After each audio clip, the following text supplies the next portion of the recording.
अब आपको लेकर ये अफवाहें चल रही है, सूत्रों के हवाले से खबर आ रही है कि विधानसभा अध्यक्ष नरेंद्र सिंह सिंह तोमर जी के संपर्क में आप उनसे मुलाकात कर रहे हो और भाजपा ज्वाइन करने की रणनीति आपकी बन चुकी है। ये इसमें जो कर रहे हैं ये लोग मूर्ख है, और जनता ने जो फैसला किया वो सबने मान्य करना चाहिए। उठापटक का क्या लेना देना है? भाई जनता ने जो निर्णय कर दिया वो कर दिया।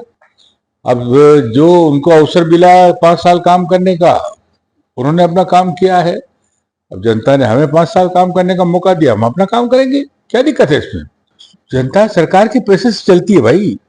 इसमें किसी का, इस विधायक का या उस विधायक की प्रॉपर्टी नहीं है। ये जो भी कर रहे हैं नादानी कर रहे हैं, मूर्खता कर रहे हैं।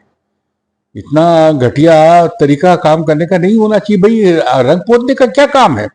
विधायक निधि का पैसा है, विधायक निधि पैसा जनता का रहता है। 5 साल आपको अवसर दिया जनता ने, आपने कुछ नहीं किया। अब जिनने किया उनके रंग पोतने का काम आपको जो कर रहे हो, ये तो कोई बहुत अच्छी स्वतंत्र, जिसको कहना चाहिए, ये कोई बहुत अच्छा कार्य थोड़ी है।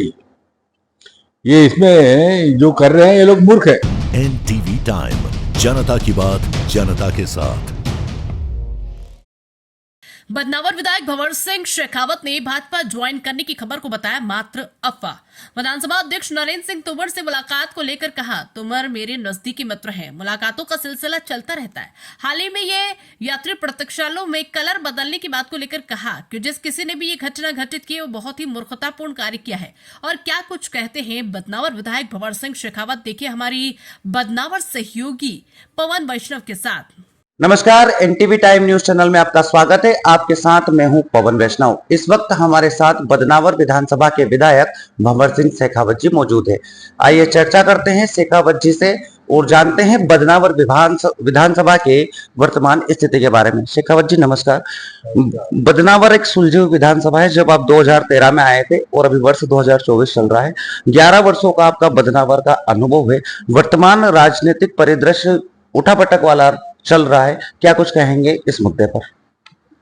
मेरे को तो नहीं लगता ऐसा कुछ उठापटक का ही उठापटक है। जनता का फैसला सबको मान्य है, और जनता ने जो फैसला किया वो सबने मान्य करना चाहिए। उठापटक का क्या लेना देना है? भाई जनता ने जो निर्णय कर दिया वो कर दिया। अब जो उनको अवसर मिला 5 साल काम करने का, उन्होंने अपना काम किया है। अब जनता ने हमें 5 साल काम करने का मौका दिया, हम अपना काम करेंगे। क्या दिक्कत है इसमें? कोई उठापटक की जरूरत ही नहीं है इसके अंदर। जो कर रहे हैं वो मूर्ख है। राजनीति में माना जाता है कि चुनाव हारने और जीतने तक जो वैमनस्यता रहनी चाहिए वो रहनी चाहिए, उसके बाद सबको आपसी सद्भाव के साथ काम करना चाहिए। लेकिन बदनावर विधानसभा में ऐसा नहीं देखा जा रहा है। हाल ही में कल की घटना है कि आपके कार्यकाल में जो यात्री प्रतीक्षालयों का निर्माण हुआ था, वो पूर्व में जब आपने उनको कांग्रेस के कलर में पुतवाया, तो हाल ही में कल कुछ लोगों द्वारा उनको भाजपा के कलर में पोतने की घटना प्रकाश में आई और उसमें जनपद पंचायत सीईओ का नाम सामने आ रहा है। क्या कुछ कहेंगे? नहीं, ये दुर्भाग्यपूर्ण है। जो मैं देख रहा हूँ, इस तरह की प्रतिस्पर्धा तो होना ही नहीं चाहिए भाई। ये जो यात्री प्रतीक्षालय है ये जनता के पैसे के बनाए हुए हैं। माननीय कलेक्टर इसमें इजाजत देते हैं, अनुमति देते हैं, और जनता सरकार के पैसे से चलती है भाई। इसमें किसी का, इस विधायक का या उस विधायक की प्रॉपर्टी नहीं है।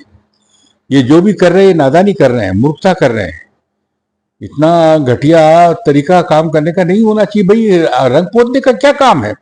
विधायक निधि का पैसा है, विधायक निधि पैसा जनता का रहता है। कलेक्टर स्वीकृत करते हैं, प्रतीक्षालय लगता है, पानी के टैंकर भी दिए जाते हैं, बाकी सड़कें भी बनती हैं, पुल पुलिया भी बनती है। तो इसमें क्या है, क्या बुराई है?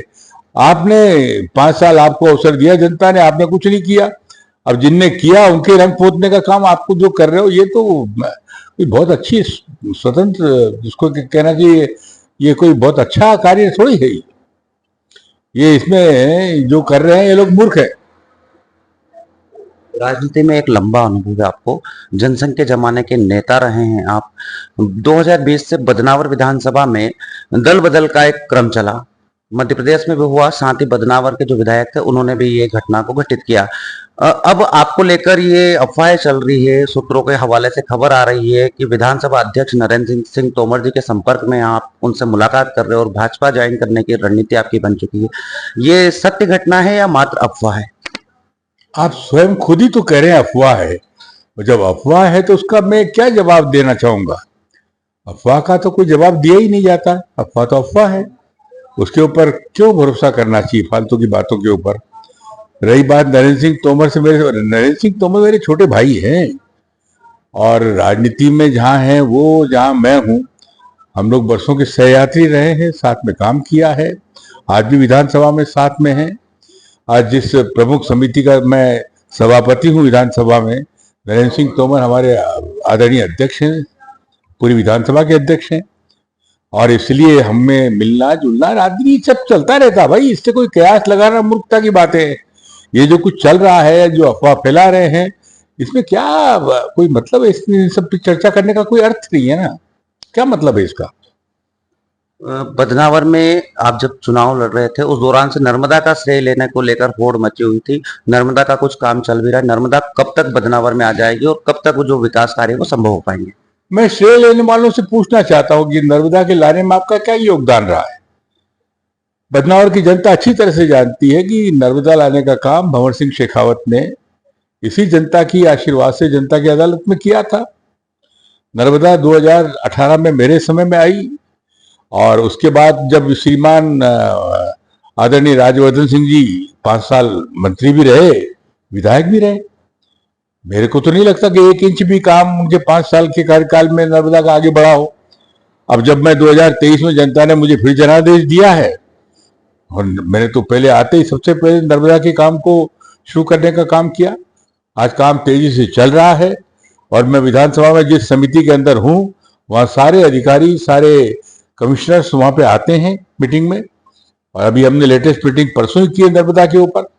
अगली दिवाली जब रहेगी 2026 की 25 की ना, अगली दिवाली 2025 में आएगी ना, तो जनता बदनावर में नर्मदा को देखेगी साक्षात। 2025 की दिवाली हम मनाएंगे बदनावर में नर्मदा जी की कल धाराओं के साथ। हमारी योजना है कि फटाफट ये काम तेजी से चल रहा है और 2025 में काम पूरा हो जाए। आप जब 2023 के चुनाव के दौरान पूर्व में भाजपा के नेता थे, कांग्रेस आपने ज्वाइन की, लेकिन जब बदनावर में आप आए तो आपने एक विचारधारा चलाई कि ना कांग्रेस ना भाजपा, सबका साथ और सबके साथ से ही आप जीते भी हैं।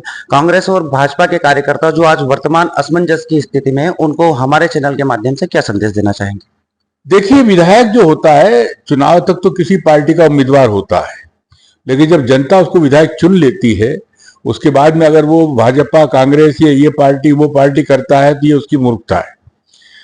वो विधायक सारी जनता का है, न कांग्रेस न बीजेपी, और दोनों की जनता के प्रति उसकी जवाबदारी है। और इसलिए मैं तो बदनावर की जनता से पहले भी मेरा काम करने की शैली यही थी कि न भाजपा न कांग्रेस, विकास विकास और सिर्फ विकास।